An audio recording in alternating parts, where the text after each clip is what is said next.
Hello and welcome to Nelson Oliver Cards. Today we're doing a little bit different type of a video. We're going to be talking about Marvel Champions in the meta sense, like where it is, where the future is going, kind of what the current designs and what's happening with the game, as well as we're going to talk about some threats that I see that this game is facing.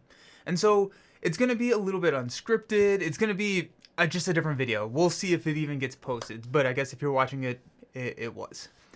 Marvel Champions is 5 years old now. We have gone through 5 years of this game, which is amazing.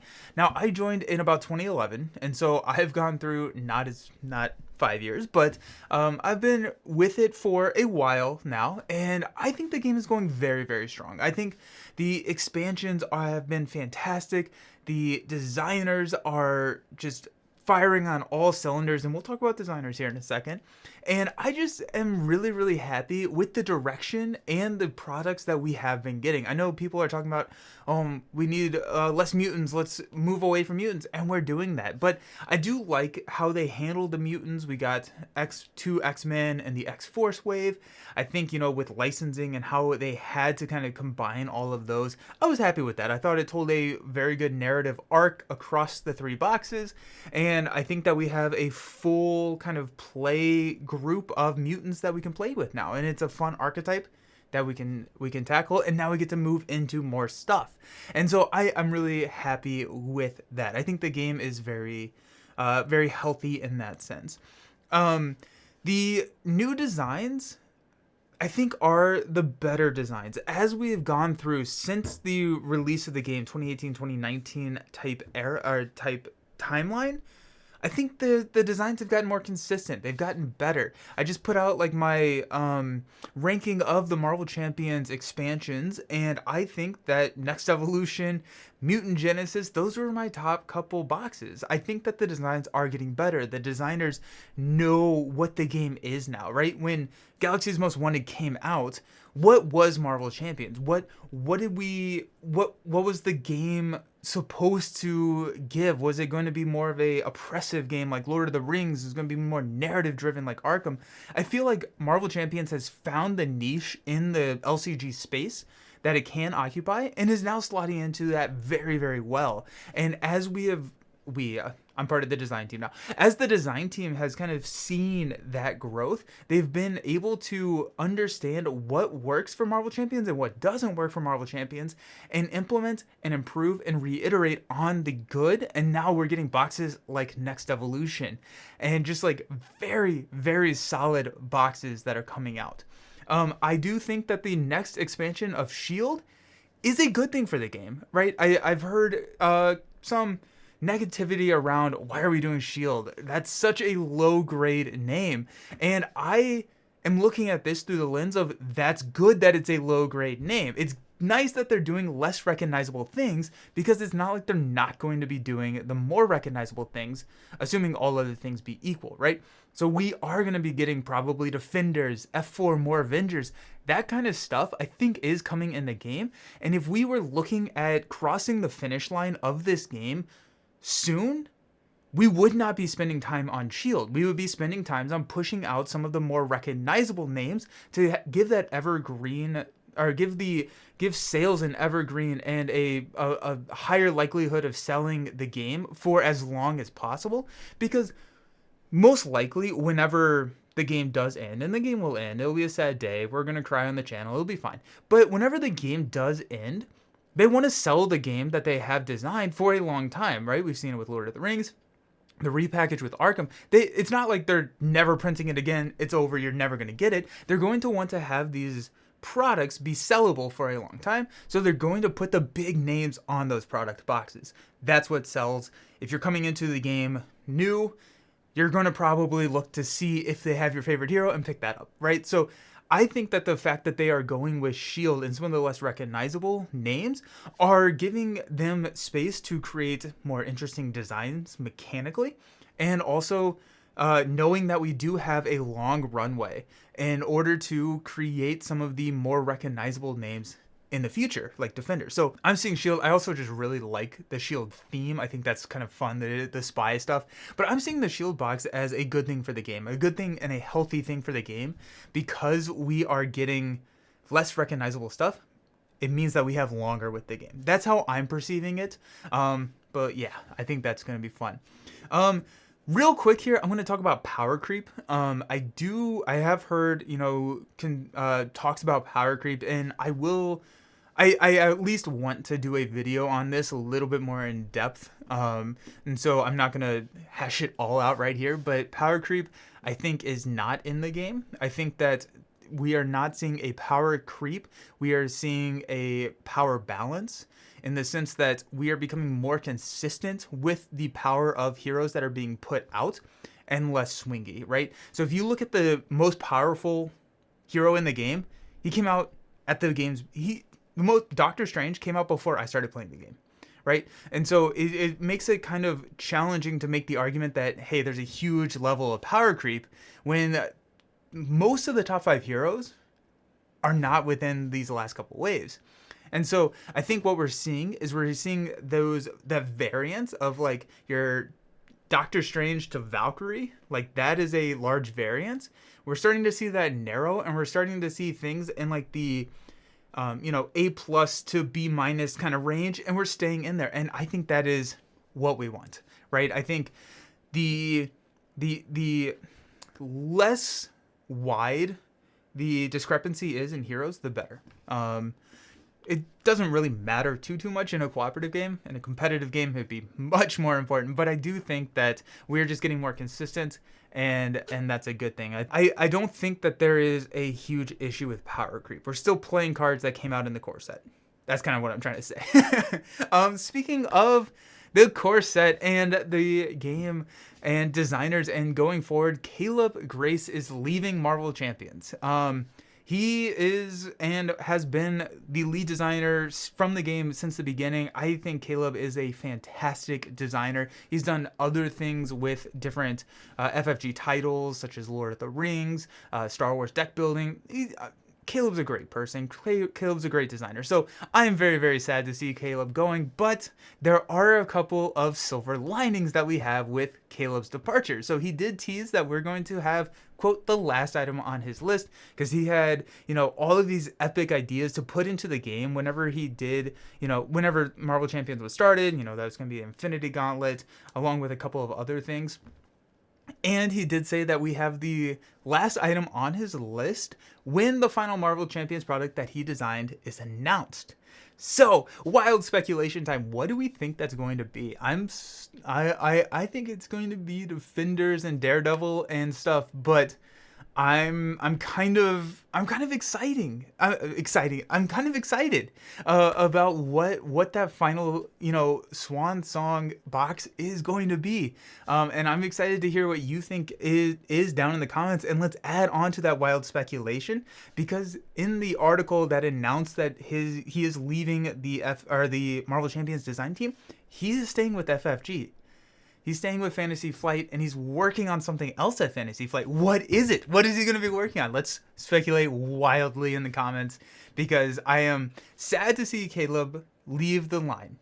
I am happy that he is going to be still with FFG and that he's still working on something. And so, what is that? But Caleb's leaving. What does that mean for the team? We got Tony. Tony Fanchi is a fantastic designer and is now going to be the lead designer of the Marvel Champions product. Love what he has done in the past, and everything from the rules reference. He was kind of the person who took the lead on updating and maintaining the rules reference guide, the RRG. He was the lead design on Next Evolution, Mojo Mania, a lot of different heroes. And Tony has been on the channel, done a couple of interviews with Tony. Tony's a fantastically brilliant designer, and I don't think Tony's had a miss. And so I'm very excited for the future product line and where Marvel Champions is going to be headed with Tony at the wheel. I think it's going to be just an awesome path forward. We have Aaron Holtum, and I believe I am saying that right. They have been announced for the design team as well. Aaron is a new name for me. I've not heard Aaron's name before. They do have credits on or design credit on a lot of the new Arkham Horror expansions, as well as Keyforge. But they also have some design credit for Champions products. They worked on Rocket Raccoon, War Machine, Ebony Maw, and a couple of others. So we do have some experience with Marvel Champions for Aaron's, introduction to the design team as a kind of a full-time member. And so I'm excited to see that. We have Frank Brooks, who recently started working on the new Star Wars deck building game expansion, a couple of X-Wing packs, and then Fury of Dracula, which I've heard is a really awesome game, but I've actually never been able to play it myself. But Frank is going to be joining the team. I'm excited that the team is being expanded, and it seems to kind of continuously point back to this, the thing that I brought up earlier. It seems like it's good times ahead for the game, right? The fact that the fact that Fantasy Flight, it's a communal effort. The fact that Fantasy Flight is putting time, expanding the team, putting money into the team, only shouts good things for me. So I'm very excited with the direction that FFG is heading. Next up, let's talk about the online community, leaks and spoilers and all of this, because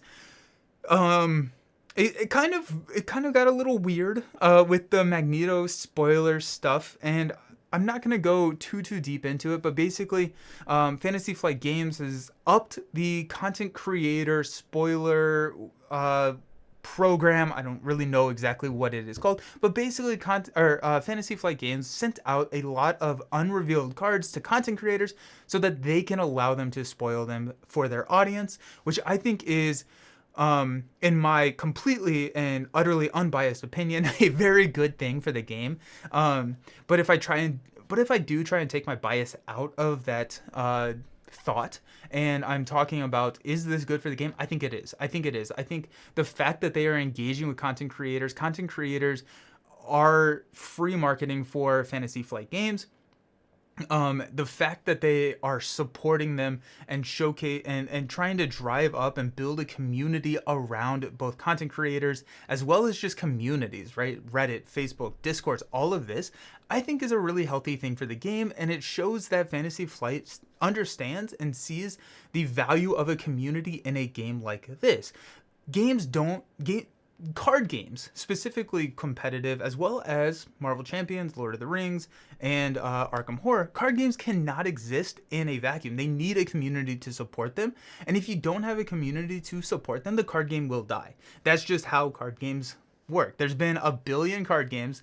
Okay, that was an exaggeration. Sorry. There's been a million card games, and if you don't have a community, if you don't have driving people who are, gnawing and really want to see what's coming out next, we're going to make a business decision, and it's not going to be around longer. And so I think the spoiler season is a really cool step. It is not new to Marvel Champions. They were doing spoilers before I was creating content. It went through a little dip, and now we're back to it. And I think, a lot of that has been the success that they've seen with Star Wars Unlimited. We've seen a huge push of content creators revealing cards for Star Wars Unlimited. And I think that I think it's a good thing. The weird thing that happened was that we were kind of given cards, and I worked with a couple of different content creators, and I was trying to space my video and their videos out so we didn't all get like 9 videos on Monday, because I think, it'd be kind of nice to have it throughout the week leading up to the Magneto Hero Pack. And then somebody got the pack, and this is not trying to bash them at all. This has happened since the inception of this game. The pack was posted, and there were how do I want to say this? I don't think that was a bad thing, but the pack was posted, and it was posted before some of the content creators were able to post their cards, myself included, and that's a feel bad on us selfishly. That's a feel bad, but I mean, being about a week removed from it, I'm just excited that people are excited for new cards. And yeah, it stinks that, the cards that I was supposed to show were shown before. But at the end of the day, it's a game that we're excited about, and people were just excited to see the cards, and I think that's a really good thing for the game. But I do like the direction that we are going with trying to tone down the leaks, and not necessarily the ones that are being provided by content creators, but those that are being, stores are breaking street date, meaning that they are selling the product before they are supposed to and then being posted on. I think the kind of dampening of those leaks, I think, will be better for the game's longevity in going forward. But I also don't think that there's any chance that we're ever just not going to have that. And so from a realistic standpoint, there is that. But I have heard that Fantasy Flight is planning on sending out the spoilers a little bit earlier to try and avoid all of this kind of mix up. It is what it is. There are worse things in the world, right? Like, I think it's fun that people are excited for the new cards, and that's kind of what I'm focusing on here. The rise of number of content creators, I think, is a crazy awesome thing, right? Like, I've been doing this for, I don't even know, 3 years now, I think. About 3 years. And, D20 and I started, we were streaming on our different channels even at the time. And, there was, a lot of other podcasts out there at the time. There are people who have come and gone. But the number of new content creators that I see in this space is just an indicator of incredibly healthy times for us, right? The fact that people want to put in their time and their effort and create content for the game to give to the community, I think is awesome. I think it's a lot of fun. That's just fun, and it's cool to see more content creators come out, and it just kind of shows that the game is growing. Let's talk about some of the risk, though. Actually, before we do that, pause the video, because we're gonna get into a little bit of uncertainty here. Pause the video and comment down below what your favorite thing is about the game, what you're most looking forward to. Give me some positivity in the comments. I like to read positivity. Okay, unpause. Let's talk about some threats. I think the biggest threat to the game right now is a big question mark, and that is going to be driven by not something that is a threat necessarily to Marvel Champions. It's a threat to the entire board game industry, and that is the uncertainty of what prices and products are going to look like in the next couple of years, especially in America. This is not meant to be political at all. Please don't make it political. I am just speaking from an economic standpoint. Prices are going to go up. If the upcoming administration enacts what they have said that they are going to enact in terms of tariffs, all of our products are printed in China. Every single one. I'm pretty sure every single one of the Marvel Champions. China is where board games are made. So if we enact a tariff on board or of anything coming into the United States from China, the cost of these products is going to increase. By how much? Who knows? I don't know. Will it have a lasting effect? Probably, yes. Because I believe that at the price point that Marvel Champions is currently at, and this is kind of another one of the lesser threats that I see to the game, there's just so much content out there. So it's a very intimidating game to approach if you are new to the game, to try and buy into the game, because there's like $2,000 worth of content now. And so if all of these prices do increase, it's going to get harder and harder for new players to enter the game, and it's going to be harder and harder for current players to justify choosing to buy the game at a higher price. A high increase of price is going to hurt a lot of people in the board game industry. It's something that I am trying to figure out what's happening, and how, and if I can continue to do this full time. We'll just have to see. It will be exciting to see. But the last kind of threat, we kind of touched on it here a little bit, is just the sheer amount of content, which can also be looked at as a good thing. It can also be looked at as a kind of a threat, and kind of something that is going to not intentionally, but will gatekeep people from the hobby when they look at Marvel Champions and like, oh my gosh, like what is happening? There's so many products. What do you buy? And the more content that we create for the game, the harder it is going to be to bring in new players to the game. I'm not saying that it's just not going to happen. It's all about, where people are going to lie. Is it, people can buy a $60 core box and maybe a couple of hero packs. That's a lot easier to digest, and then buy $15 or $20 every month, every other month. That's easier to keep up with rather than coming in and like, cool, there are 60 heroes, it's $2,000 to buy in. And so like I think that can be a turnoff, and people are going to start looking at other games. And I think it's just a natural life cycle that expandable games have, right? There's going to be people who never look at Magic because there's 25, 30 years of Magic out there, and it's like, I don't know, like who knows, how do you get in? I don't even know what the products are. And so I think it's a risk that I don't think you can really avoid in an expandable game, but it is something that as we are kind of growing and seeing more and more product, that is something that will kind of just naturally slow the growth of new players into the game. But yeah, so I think there are ways to market to new players. I think, part of my job as a content creator in the space is I'm working on, updated buyer's guides and that kind of stuff, just to try and help people get into the game, especially as we're moving out of this mutant wave. I think, Mutant Genesis, the first mutant pack, brought a lot of people into the game because they saw mutants. And then we got 2 more mutant packs, but there's going to be people out there who want to buy into the game at Defenders, who love Fantastic Four and want to buy into the game.